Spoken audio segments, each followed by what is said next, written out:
Cordiales saludos, apreciados amigos. Les invito a abrir sus Biblias en 2 de Pedro, capítulo 3. La retórica política de nuestros días es sobre algo llamado un nuevo régimen mundial. Una y otra vez los líderes mundiales hablan sobre un nuevo régimen mundial. La verdad del caso es que sí se acerca un nuevo régimen mundial, pero no va a ser implementado por los políticos. De hecho, el versículo 13 de 2 de Pedro capítulo 3 dice: pero nosotros esperamos, según sus promesas, cielos nuevos y tierra nueva. No solo un nuevo régimen mundial, sino que el mismo cielo va a ser nuevo. El nuevo régimen mundial está por venir, pero no como algunos piensan. Porque lo que este mundo llama un nuevo régimen mundial es solo una reestructuración del viejo desorden. Alguien dijo sabiamente: no se puede hacer buenos huevos revueltos con huevos podridos. El nuevo régimen mundial va a ocurrir cuando el Señor Jesucristo regrese con poder y gloria para recibir a los suyos y para juzgar a los que le rechazaron. Recuerde que 2 de Pedro habla del cristianismo auténtico, lo verdadero, no lo falsificado. Y cuando Pedro habla sobre el cristianismo auténtico, él está advirtiendo acerca de los apóstatas. En este tercer capítulo, primero tenemos un argumento contra la segunda venida del Señor Jesucristo por parte de los apóstatas. Y luego tenemos la afirmación y confirmación apostólica de la segunda venida del Señor Jesús. Esto me emociona, porque veo el caos a mi alrededor, la situación en que está el mundo de hoy. Y no importa cuán mala se ponga, yo sé cómo va a acabar. Y en lugar de quejarnos, ¿en qué va a terminar todo este mundo?, los creyentes podemos decir: ¡gloria a Dios! Miren quién regresará al mundo. La piedra angular de nuestra fe es la deidad de Cristo. Y la esperanza de nuestra fe es que Jesucristo, quien vino a morir en nuestro lugar, regresará a gobernar y reinar con poder y gran gloria. Así que el mensaje de hoy tiene 2 puntos. El primer punto es la denegación escarnecedora de su venida. El segundo punto, la declaración escrita de su venida. Leamos juntos 2 de Pedro capítulo 3, empezando en el versículo 1. Dice: amados, esta es la segunda carta que os escribo, y en ambas despierto con exhortación vuestro limpio entendimiento, para que tengáis memoria de las palabras que antes han sido dichas por los santos profetas, y del mandamiento del Señor y Salvador dado por vuestros apóstoles, sabiendo primero esto, que en los postreros días vendrán burladores, andando según sus propias concupiscencias, y diciendo, preste atención aquí, diciendo: ¿dónde está la promesa de su advenimiento? Porque desde el día en que los padres durmieron, todas las cosas permanecen así como desde el principio de la creación. Y Pedro dice: estos ignoran voluntariamente que en el tiempo antiguo fueron hechos por la palabra de Dios los cielos y también la tierra, que proviene del agua y por el agua subsiste, por lo cual el mundo de entonces pereció anegado en agua. Lo que tenemos aquí son 3 reacciones apóstatas a la segunda venida de Jesucristo. La primera reacción es una reacción emocional. La segunda reacción es una reacción intelectual. Y la tercera reacción es una reacción voluntaria. Es decir, las emociones, la mente y la voluntad se rebelan contra la segunda venida del Señor Jesucristo. Satanás odia la idea de la segunda venida de Jesucristo porque cuando ocurra, él será sentenciado. El reino del terror de Satanás se vendrá abajo. Será cuando los santos seremos honrados, glorificados y bendecidos. Por ello, el diablo ha apuntado toda la artillería del infierno contra la idea de la segunda venida del Señor. El primer punto es la denegación escarnecedora o burla de su venida. La primera reacción es una reacción emocional. Dice la palabra: en los postreros días vendrán burladores. Es un argumento emocional. Existen aquellos que simplemente se reirán y se burlarán de la segunda venida. La burla no es sustituto para la verdad. Pero cuando un hombre está perdiendo un argumento, muchas veces opta por utilizar la burla, la ridiculización y el sarcasmo. Los verdaderos creyentes siempre han sabido que cuando defienden la verdad, se exponen a la burla y el ridículo. El siervo no es mayor que su señor. Marcos 5, versículo 40. Y se burlaron de él. ¿De quién? Del Señor Jesús.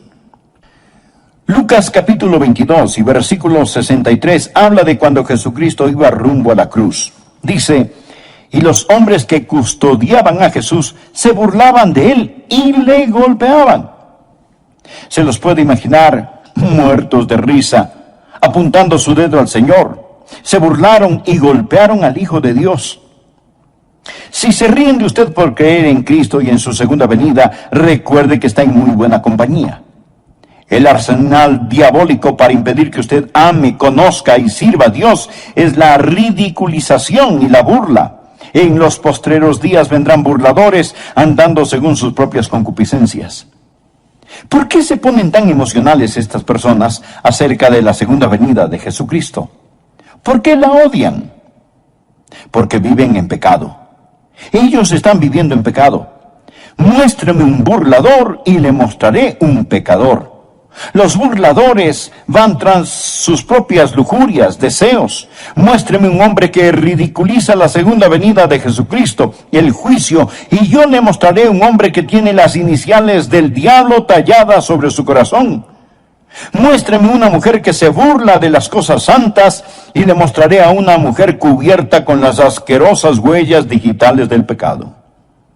En los postreros días vendrán burladores andando según sus propias concupiscencias. Esta es la reacción emocional contra el Señor Jesucristo. Pero la Biblia enseña en Proverbios que Dios también se va a reír. Proverbios 1, empezando en el versículo 24, dice: por cuanto llamé, Dios le está hablando a usted ahora. Por cuanto llamé y no quisisteis oír, extendí mi mano, y no hubo quien atendiese, sino que desechasteis todo consejo mío, y mi reprensión no quisisteis.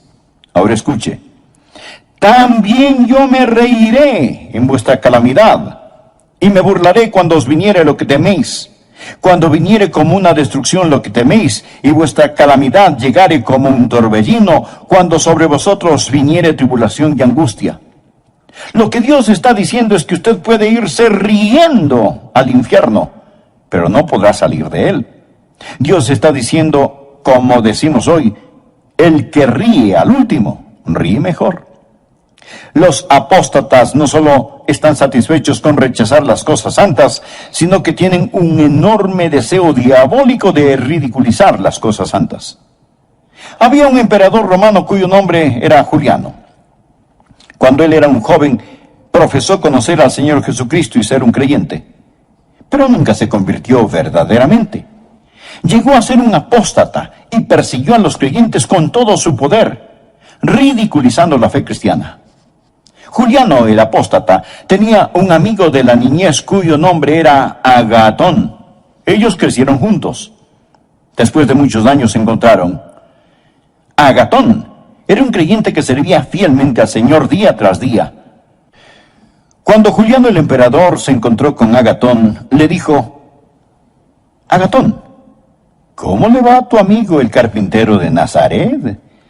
Tiene suficiente trabajo. Le están saliendo algunos trabajitos como carpintero. Y Agatón muy serenamente le respondió: oh sí, Juliano, él tiene mucho que hacer. De hecho, él está muy ocupado haciendo un ataúd para tu imperio. Él era un profeta, porque en 2 años Juliano murió en una batalla y su imperio comenzó a desmantelarse. La historia nos dice que cuando Juliano el apóstata estaba tendido en el campo de batalla, se metió la mano en su herida mortal y tomó un puñado de sangre y la lanzó a los cielos y exclamó: has vencido, oh Galileo. Los burladores aman su pecado y argumentan contra el juicio y la segunda venida de Jesucristo. Es una reacción emocional.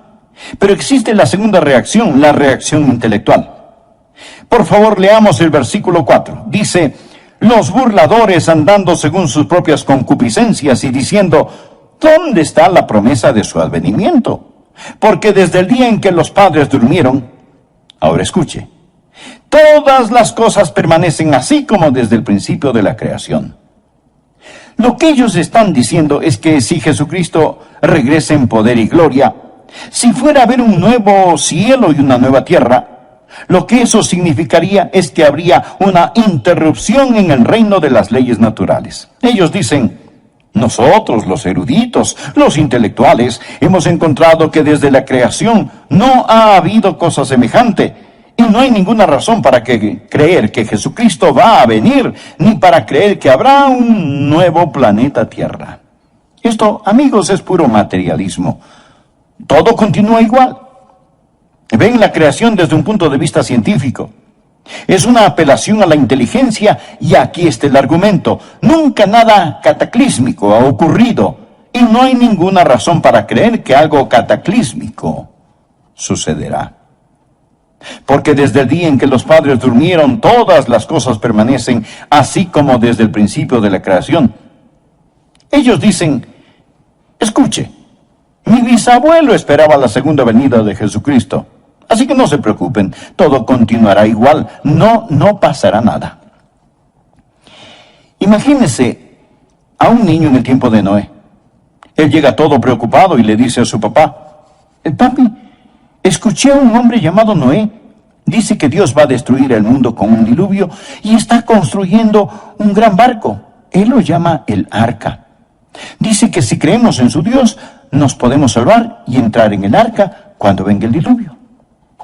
Y el papá, riéndose, le contesta, hijo, recuerdo que cuando yo era niño, ese viejo loco de Noé estaba construyendo esa arca y me contó la misma historia. Y yo me fui a casa asustado y se lo dije a mi papá, y mi papá me dijo que su papá, su bisabuelo, también escuchó al viejo Noé contar la misma historia. Hijo, olvídate de esa tontería, nadie jamás ha visto un diluvio, no existe tal cosa. Desde los tiempos de tus bisabuelos todo sigue igual. Así que existe la reacción emocional, los pecadores que siguen sus propios malos deseos. Existe la reacción intelectual, toda cosa continúa exactamente como fue. Nunca ha habido un cataclismo, nunca habrá un cataclismo. Existe también la reacción voluntaria. Por favor, note el versículo 5. Estos ignoran voluntariamente. Son voluntariamente ignorantes. Esta gente no quiere saber, ni quiere entender.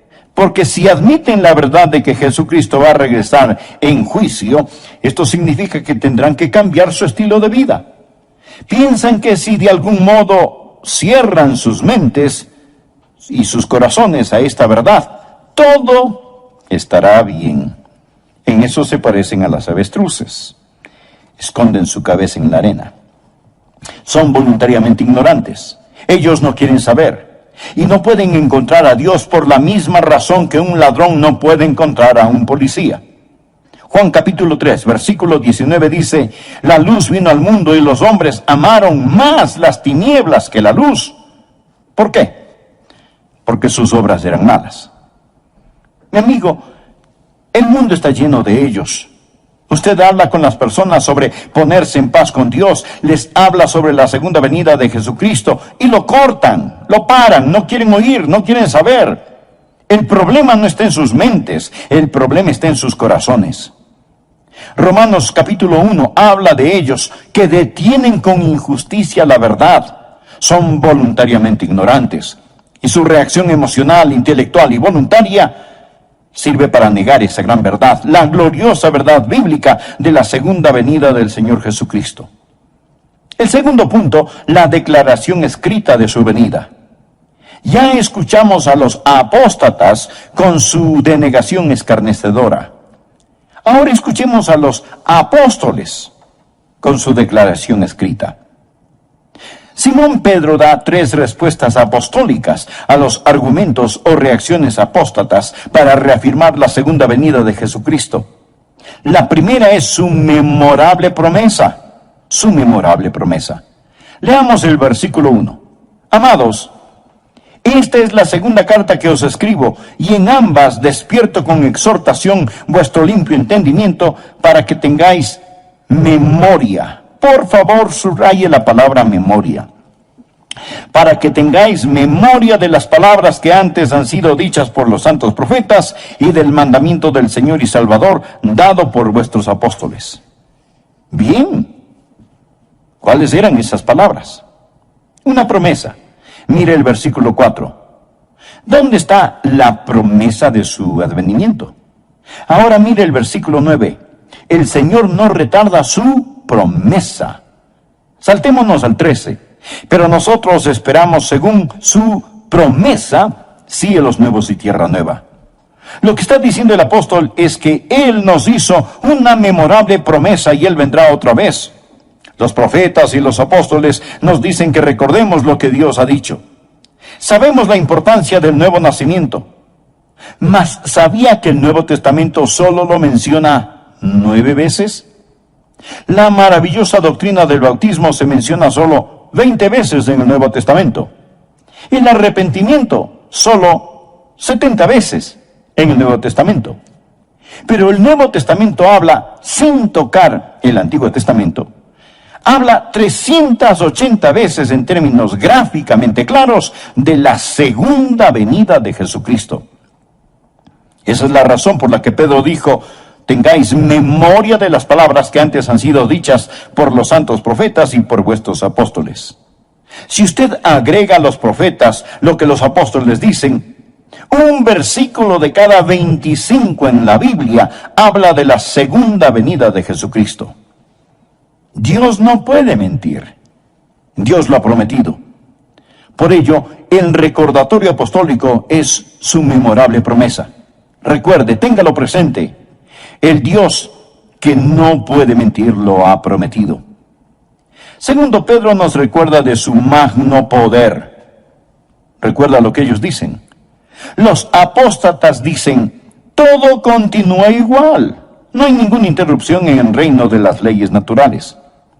Pedro les responde: ustedes son ignorantes por su propia voluntad de 2 cosas. La primera aparece en el versículo 5. Estos ignoran voluntariamente que en el tiempo antiguo fueron hechos por la palabra de Dios los cielos y también la tierra, que proviene del agua y por el agua subsiste, por lo cual el mundo de entonces pereció anegado en agua. Ahora Pedro les dice: mire, señor escéptico, mire, señor apóstata, usted dice que nunca nada cataclísmico ha ocurrido. ¿Y qué de la creación? Dios habló y fue hecho. Dios con su palabra creó el mundo y los universos. Él habló y se hizo. Con su palabra suspendió la luna, el sol, las estrellas. Dios lo hizo todo por medio de su palabra. Pedro les está recordando sobre el magno poder de Dios. Los escépticos modernos y ateos de hoy intentan encontrar el origen de la vida. Pero no nos preocupemos del origen de la vida. Vamos más allá. Hablemos del origen de la materia. Usted dirá: bueno, la vida empezó espontáneamente en alguna sopa prebiológica, pero ¿de dónde salió la sopa prebiológica? Amigo, de la nada. Nada sale. Por medio de la palabra de Dios todo fue creado. Dios con su palabra ordenó la creación, pero también ordenó un cataclismo. Verso 5. Estos ignoran voluntariamente. Primero, habló para la creación. Que en el tiempo antiguo fueron hechos por la palabra de Dios los cielos y también la tierra que proviene del agua y por el agua subsiste. La segunda vez habló para describir el cataclismo. Por lo cual el mundo de entonces pereció anegado en agua. La palabra anegado o inundado es de donde tomamos cataclismo. En el griego suena como cataclismo. Dios con su magno poder hizo la creación y con su magno poder lo sacó del cataclismo. Pedro dice: no digan que Dios no puede cambiar la historia, que todo siempre sigue igual. Enfrenten los hechos. Y si tratan de explicar la creación sin un creador, son voluntariamente ignorantes, simplemente ignorantes. Piénselo. Es completa estupidez pensar que de la nada todo salió. No solo la memorable promesa, sino el magno poder de Dios. En base a esto, Pedro empieza a defender lo que Dios ha hecho y que lo hará de nuevo, pero esta vez no con agua. En este tercer capítulo, primero tenemos un argumento contra la segunda venida del Señor Jesucristo por parte de los apóstatas. Y luego tenemos la afirmación y confirmación apostólica de la segunda venida del Señor Jesús. Esto me emociona, porque veo el caos a mi alrededor, la situación en que está el mundo de hoy, y no importa cuán mala se ponga, yo sé cómo va a acabar. Y en lugar de quejarnos, ¿en qué va a terminar todo este mundo?, los creyentes podemos decir, ¡gloria a Dios! Miren quién regresará al mundo. La piedra angular de nuestra fe es la deidad de Cristo, y la esperanza de nuestra fe es que Jesucristo, quien vino a morir en nuestro lugar, regresará a gobernar y reinar con poder y gran gloria.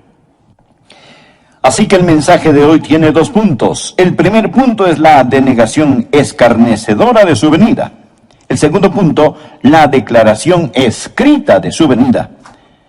Leamos juntos 2 de Pedro capítulo 3, empezando en el versículo 1. Dice, amados, esta es la segunda carta que os escribo, y en ambas despierto con exhortación vuestro limpio entendimiento, para que tengáis memoria de las palabras que antes han sido dichas por los santos profetas, y del mandamiento del Señor y Salvador dado por vuestros apóstoles, sabiendo primero esto, que en los postreros días vendrán burladores, andando según sus propias concupiscencias y diciendo, preste atención aquí, diciendo, ¿dónde está la promesa de su advenimiento? Porque desde el día en que los padres durmieron, todas las cosas permanecen así como desde el principio de la creación. Y Pedro dice, estos ignoran voluntariamente que en el tiempo antiguo fueron hechos por la palabra de Dios los cielos y también la tierra, que proviene del agua y por el agua subsiste, por lo cual el mundo de entonces pereció anegado en agua. Por favor, note el versículo 5. Estos ignoran voluntariamente. Son voluntariamente ignorantes. Esta gente no quiere saber, ni quiere entender, porque si admiten la verdad de que Jesucristo va a regresar en juicio, esto significa que tendrán que cambiar su estilo de vida. Piensan que si de algún modo cierran sus mentes y sus corazones a esta verdad, todo estará bien. En eso se parecen a las avestruces. Esconden su cabeza en la arena. Son voluntariamente ignorantes. Ellos no quieren saber. Y no pueden encontrar a Dios por la misma razón que un ladrón no puede encontrar a un policía. Juan capítulo 3, versículo 19 dice, la luz vino al mundo y los hombres amaron más las tinieblas que la luz. ¿Por qué? Porque sus obras eran malas. Mi amigo, el mundo está lleno de ellos. Usted habla con las personas sobre ponerse en paz con Dios, les habla sobre la segunda venida de Jesucristo y lo cortan, lo paran, no quieren oír, no quieren saber. El problema no está en sus mentes, el problema está en sus corazones. Romanos capítulo 1 habla de ellos que detienen con injusticia la verdad, son voluntariamente ignorantes y su reacción emocional, intelectual y voluntaria sirve para negar esa gran verdad, la gloriosa verdad bíblica de la segunda venida del Señor Jesucristo. El segundo punto, la declaración escrita de su venida. Ya escuchamos a los apóstatas con su denegación escarnecedora. Ahora escuchemos a los apóstoles con su declaración escrita. Simón Pedro da 3 respuestas apostólicas a los argumentos o reacciones apóstatas para reafirmar la segunda venida de Jesucristo. La primera es su memorable promesa. Su memorable promesa. Leamos el versículo 1. Amados, esta es la segunda carta que os escribo, y en ambas despierto con exhortación vuestro limpio entendimiento para que tengáis memoria. Por favor, subraye la palabra memoria. Para que tengáis memoria de las palabras que antes han sido dichas por los santos profetas y del mandamiento del Señor y Salvador dado por vuestros apóstoles. Bien, ¿cuáles eran esas palabras? Una promesa. Mire el versículo 4. ¿Dónde está la promesa de su advenimiento? Ahora mire el versículo 9. El Señor no retarda su promesa. Saltémonos al 13. Pero nosotros esperamos según su promesa cielos nuevos y tierra nueva. Lo que está diciendo el apóstol es que Él nos hizo una memorable promesa y Él vendrá otra vez. Los profetas y los apóstoles nos dicen que recordemos lo que Dios ha dicho. Sabemos la importancia del nuevo nacimiento. Mas, ¿sabía que el Nuevo Testamento solo lo menciona 9 veces? La maravillosa doctrina del bautismo se menciona solo 20 veces en el Nuevo Testamento. El arrepentimiento solo 70 veces en el Nuevo Testamento. Pero el Nuevo Testamento habla, sin tocar el Antiguo Testamento, habla 380 veces en términos gráficamente claros de la segunda venida de Jesucristo. Esa es la razón por la que Pedro dijo: tengáis memoria de las palabras que antes han sido dichas por los santos profetas y por vuestros apóstoles. Si usted agrega a los profetas lo que los apóstoles dicen, un versículo de cada 25 en la Biblia habla de la segunda venida de Jesucristo. Dios no puede mentir. Dios lo ha prometido. Por ello, el recordatorio apostólico es su memorable promesa. Recuerde, téngalo presente. El Dios que no puede mentir lo ha prometido. Segundo, Pedro nos recuerda de su magno poder. Recuerda lo que ellos dicen. Los apóstatas dicen: todo continúa igual. No hay ninguna interrupción en el reino de las leyes naturales. Pedro les responde: ustedes son ignorantes por su propia voluntad de dos cosas. La primera aparece en el versículo 5. Estos ignoran voluntariamente que en el tiempo antiguo fueron hechos por la palabra de Dios los cielos y también la tierra, que proviene del agua y por el agua subsiste, por lo cual el mundo de entonces pereció anegado en agua. Ahora Pedro les dice: mire, señor escéptico, mire, señor apóstata, usted dice que nunca nada cataclísmico ha ocurrido. ¿Y qué de la creación? Dios habló y fue hecho. Dios con su palabra creó el mundo y los universos. Él habló y se hizo. Con su palabra suspendió la luna, el sol, las estrellas. Dios lo hizo todo por medio de su palabra. Pedro les está recordando sobre el magno poder de Dios. Los escépticos modernos y ateos de hoy intentan encontrar el origen de la vida. Pero no nos preocupemos del origen de la vida. Vamos más allá. Hablemos del origen de la materia. Usted dirá: bueno, la vida empezó espontáneamente en alguna sopa prebiológica, pero ¿de dónde salió la sopa prebiológica? Amigo, de la nada. Nada sale. Por medio de la palabra de Dios todo fue creado. Dios con su palabra ordenó la creación, pero también ordenó un cataclismo. Verso 5. Estos ignoran voluntariamente. Primero, habló para la creación. Que en el tiempo antiguo fueron hechos por la palabra de Dios los cielos y también la tierra que proviene del agua y por el agua subsiste. La segunda vez habló para describir el cataclismo, por lo cual el mundo de entonces pereció anegado en agua. La palabra anegado o inundado es de donde tomamos cataclismo. En el griego suena como cataclismo. Dios con su magno poder hizo la creación y con su magno poder lo sacó del cataclismo. Pedro dice: no digan que Dios no puede cambiar la historia, que todo siempre sigue igual. Enfrenten los hechos. Y si tratan de explicar la creación sin un creador, son voluntariamente ignorantes, simplemente ignorantes. Piénselo. Es completa estupidez pensar que de la nada todo salió. No solo la memorable promesa, sino el magno poder de Dios. En base a esto, Pedro empieza a defender lo que Dios ha hecho y que lo hará de nuevo, pero esta vez no con agua, sino con fuego. Versículo 7. Pero los cielos y la tierra que existen ahora están reservados por la misma palabra, o sea, la misma palabra con que los creó, guardados para el fuego en el día del juicio y de la perdición de los hombres impíos. Note la frase: guardados para el fuego. El señor Kenneth Wuest Un erudito del griego dice que esto literalmente significa que los cielos y la tierra ahora mismo están almacenados con fuego. Es palabra de donde tomamos la palabra tesorería, es decir, este mundo es una tesorería de fuego. El universo entero está guardado con fuego. La naturaleza subatómica del universo nos dice que todo no es materia, sino que realmente es fuego. El hombre solía pensar que la partícula más pequeña de la materia era el átomo. Pero ahora sabemos sobre la naturaleza subatómica del átomo, y el átomo tiene un núcleo. Este tiene una carga eléctrica positiva, y girando a su alrededor están los electrones, y estos son negativos. Por eso existe una atracción y se mantienen unidos. El electrón es increíblemente rápido. Escuche, algo asombroso sobre los electrones del átomo es que giran alrededor del núcleo billones de veces cada millonésima de segundo. Nadie sabe realmente qué es esta fuerza eléctrica. La podemos describir, pero no sabemos lo que es.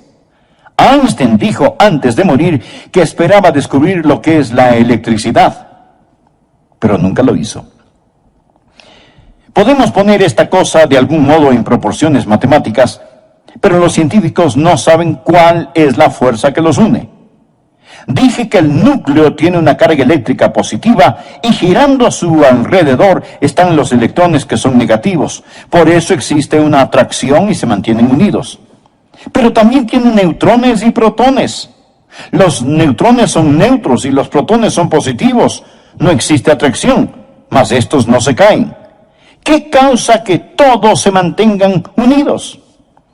Colosenses 1:17 nos habla acerca del Señor Jesús y dice, todas las cosas en Él subsisten. Significa que Él lo sostiene todo, ya sean los planetas en órbita o los electrones que giran alrededor del núcleo de un átomo. Él es la goma de las galaxias, el Señor Jesucristo. Hebreos 1:3 dice, Jesús quien sustenta o sostiene todas las cosas con la palabra de su poder. Pedro dice, están guardados con el fuego. Todo es fuego, porque todo está formado de una estructura molecular. Hebreos 11:3 dice, lo que se ve fue hecho de lo que no se ve. Pedro les dice a los apóstatas que ridiculizan la segunda venida de Jesucristo, les recuerdo su memorable promesa, les recuerdo su magno poder y les recuerdo su misericordiosa paciencia. Por favor, leamos el versículo 8. Mas, oh amados, no ignoréis esto, que para con el Señor un día es como 1000 años y 1000 años como un día.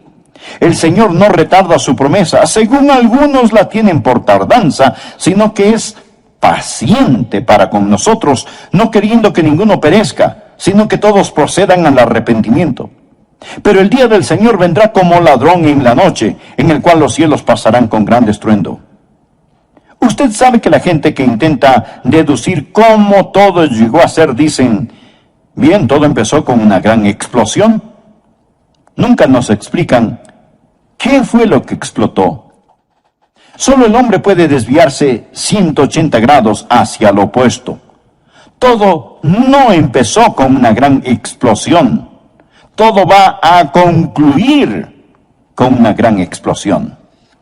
Dice la palabra, pero el día del Señor vendrá como ladrón en la noche, en el cual los cielos pasarán con gran estruendo, y los elementos ardiendo serán deshechos. Ardiendo significa calor interno, fiebre, calentura. Y la tierra y las obras que en ella hay serán quemadas. Puesto que todas estas cosas han de ser deshechas, ¿cómo no debéis vosotros andar en santa y piadosa manera de vivir, esperando y apresurándoos para la venida del día de Dios, en el cual los cielos encendiéndose serán deshechos y los elementos siendo quemados se fundirán? Pero nosotros esperamos, según sus promesas, cielos nuevos y tierra nueva, en los cuales mora la justicia. Por lo cual, oh amados, estando en espera de estas cosas, procurad con diligencia ser hallados por Él sin mancha e irreprensibles, en paz. Amigo, presta atención al versículo 15. Y tened entendido que la paciencia de nuestro Señor es para salvación. La paciencia de Dios es para salvación. ¿Y qué significa? Mi estimado amigo,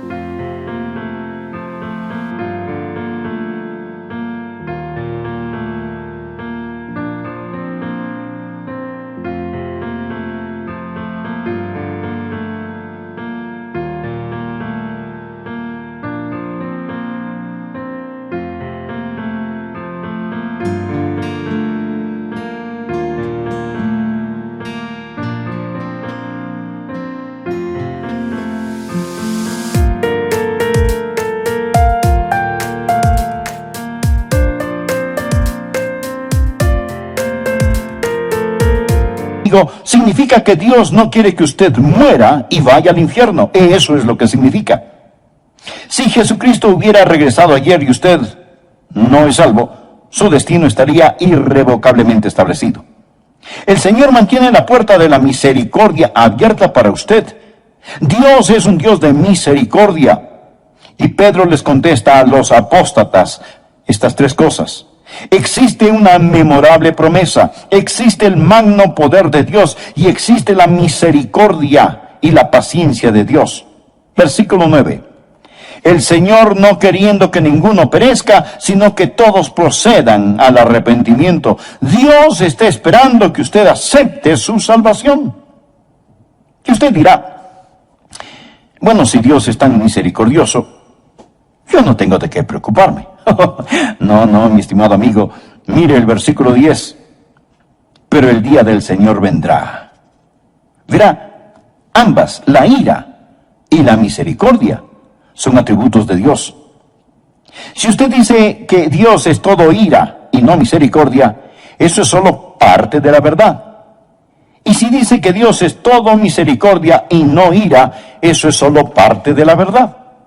Cuando usted toma solo parte de la verdad y la convierte en toda la verdad, se vuelve una falsedad. Existe la misericordia de Dios y la ira de Dios. Dios no quiere que ninguno perezca, pero la ira, el día del Señor, vendrá. Alguien sabiamente dijo, ahora mismo las tempestuosas aguas de la ira de Dios golpean furiosamente la represa de su misericordia. La misericordia debe dar paso a la ira porque el día del Señor vendrá. El alma que completará la esposa se convertirá. Quizás sea usted amigo y la esposa estará completa. Entonces sonará la trompeta. Los muertos en Cristo resucitarán primero y los que estemos vivos seremos arrebatados y cambiados así en un abrir y cerrar de ojos para encontrarnos en el aire con el Señor.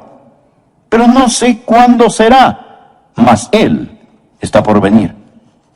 Amigo, si Jesucristo fuera a venir ahora mismo, ¿qué pasaría con usted? Verá, Él dijo, pero el día del Señor vendrá. ¿Cómo? Mírelo. Como un ladrón en la noche, de repente, inesperadamente, cataclísmicamente. Jesús dijo en Lucas 13:3, no, antes si no os arrepentís, todos pereceréis igualmente. Pero el Señor no quiere que ninguno perezca, sino que todos procedan al arrepentimiento. Amigo, Él está por venir, en llamas de fuego. Pues arrepentirse. ¿Cuál es el arrepentimiento? La palabra griega metanoia o arrepentimiento significa cambiar de pensar. Antes usted confiaba en sí mismo, vivía en pecado, iba por su lado, hacía lo que le daba la gana. Ahora se da un cambio radical y dramático de pensar, se arrepiente, pone su fe no en sí mismo, sino en Jesucristo, abandona sus pecados, abandona sus viejos caminos. Estimado amigo, ¿es usted salvo? No le pregunté si es usted católico, bautista, metodista o lo que sea. Lo que quiero decir es que necesita saber sin lugar a dudas que se ha arrepentido de sus pecados y que ha recibido a Cristo como su Salvador personal. Le imploro que lo haga ahora. Y le invito a orar de la siguiente manera, usted personalmente. Amado Dios, yo sé que tú me amas, sé que quieres salvarme. Jesús, tú moriste en mi lugar para salvarme y prometiste salvarme si confiaba solo en ti. Y eso es lo que estoy haciendo ahora, confío en ti. En este momento, con todo mi ser, abro mi corazón, me arrepiento de mis pecados y te recibo como mi Señor y Salvador. Gracias por salvarme. Finalmente, quiero decirle que el solo repetir estas palabras